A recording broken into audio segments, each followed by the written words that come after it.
Oh, kumusta kayo? Hali kayo, samahan niyo ako sa isang kakaibang paglalakbay. Babalik tayo sa nakaraan para silipin ang isang napaka-espesyal na gusali. Ang pangalan niya? Ang Tabernakulo. Ito yung parang moving na bahay ng Diyos kasama ng mga tao niya. Handa na ba kayo? Tara, simulan na natin! So, saan ba nagsimula ang lahat ng ito?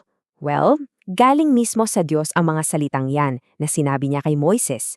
Dito nag-umpisa ang lahat. Gusto kasi ng Diyos na magkaroon ng isang special na lugar kung saan, alam niyo yon, makakasama niya ang mga Israelita habang naglalakbay sila sa disyerto. Sige, alamin natin kung paano nga ba nabuo itong kamangha-manghang estrukturang ito. Kasi hindi to basta-basta tolda lang ha. Ang kwento sa likod ng pagtayo nito ay tungkol sa pagkakaisa at higit sa lahat, pananampalataya. At alam nyo, eto yung pinaka-nakakabilib na parte. Yung naging tugon ng mga tao. Grabe! Mula sa mga lalaki, babae, pati mga bata, lahat sila sobrang excited mag-ambag. Dinala nila yung mga pinakamahalaga nilang gamit, mga alahas, lahat kusang loob talaga. Sa sobrang dami ng binigay nila, kinilangangan pa silang sawayin ni Moises na, teka, tama na, sobra-sobra na. Ganun katindi yung suporta nila. Baka isipin nyo, dahil sa mamahaling materyales sobrang laki nito. Well, ang haba lang ng tabernakulo ay 55 feet. Para magka-idea kayo, halos kasing haba lang yan ng isang bowling lane. Talagang ginawa siyang maliit at madaling bitbitin para mailipat-lipat habang naglalakbay sila. Isang bahay ng Diyos na on the go, di ba? O sige, simulan na natin ang tour. Ang una nating hihintuan ay yung tinatawag na outer court o yung bakuran sa labas. Open air ito, kaya kahit sino pwedeng-pwedeng pumasok dito. Pagpasok mo, ito agad ang bubungad sa'yo. Dito dinadala ng mga tao yung mga handok nila. Ito yung paraan nila para ipakita yung pagmamahal nila sa Diyos at para humingi ng tawad sa mga kasalanan nila. Kaya naman, napaka-importante ng lugar na to. Bago ka lumapit sa Diyos, kailangan malinis ka, di ba?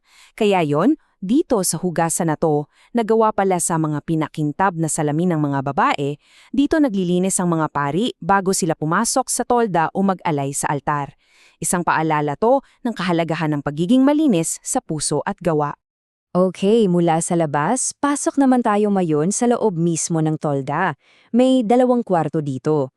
Ang una, yung tinatawag na banal na lugar. Pero teka, dito, tanging mga pari lang ang pwedeng makapasok. So anong makikita sa loob? Una, etong gintong mesa na may 12 tinapay. Bawat tinapay, kumakatawan sa isang tribo ng Israel. At bawat linggo, pinapalitan niya ng bago. Sinasabi nito na ang Diyos ang nagbibigay ng pagkain sa kanila. Hindi lang yung pisikal, kundi pati na rin yung espiritual. Isipin nyo, walang bintana sa loob ng tolda. So paano nagkakaroon ng ilaw? Dito galing yan, sa napakagandang gintong kandelero na to.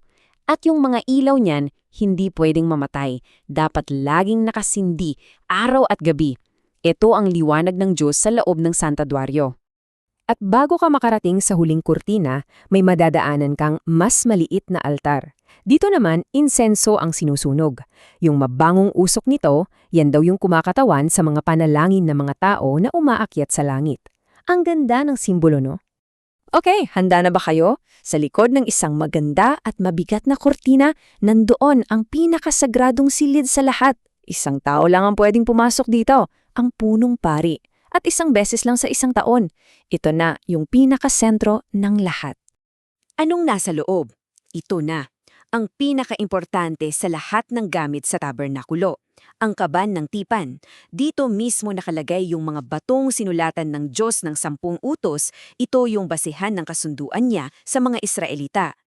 At yung takip nito, hindi lang yan basta takip. Ito yung tinatawag na luklukan ng awa.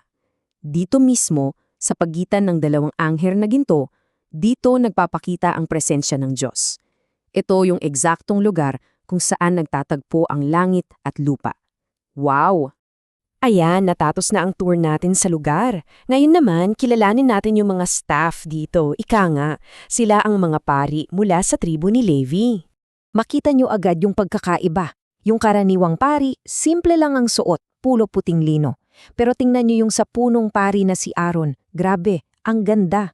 Bawat detalye, bawat hiyas, bawat kulay, may ibig sabihin. Talagang maringal. Okay, so nakita na natin ang lugar, ang mga gamit at ang mga pari. Ang tanong ngayon, bakit nga ba ito napakahalaga para sa mga Israelita? Ano yung big picture dito? Araw-araw, ganito ang sistema. Kapag may nagkasala, magdadala siya ng hayop. Habang hawak niya yung hayop, ipapahayag niya yung kasalanan niya. Tapos, isasakripisyo yun ng pare. Sa ganitong paraan, yung kasalanan ay parang naililipat mula sa tao papunta doon sa santuaryo. Pero paano yung mga kasalanang naiipon sa santuaryo buong taon? Dito pumapasok yung araw ng pagtubos. Isang beses sa isang taon, parang may giant reset button. Lilinisin ng punong pari yung buong santuaryo at lahat ng kasalanan ng buong bayan ililipat sa isang kambing, tapos palalayasin yun sa disyerto para hindi na bumalik. Ang galing, no? At eto na, siguro ito na yung pinaka-mind-blowing sa lahat. Alam nyo ba na lahat ng nakita natin, yung altar, yung kandelero, yung kaban, lahat yan ay isang modelo lang pala, isang kopya ng isang mas malaki at totoong santuaryo, yung nasa langit mismo. Kaya bago tayo magtapos, isang tanong para sa'yo. Kung ikaw ang gagawa ng isang special na lugar para ipakita kung ano ang pinakaimportante sa buhay mo, anong magiging itsura nun? Para sa mga Israelita, ang tabernakulo ang sagot, ang presensya ng Diyos. Para sa atin ngayon, ano kaya yun? Isang magandang bagay na pag-isipan. Hanggang sa susunod!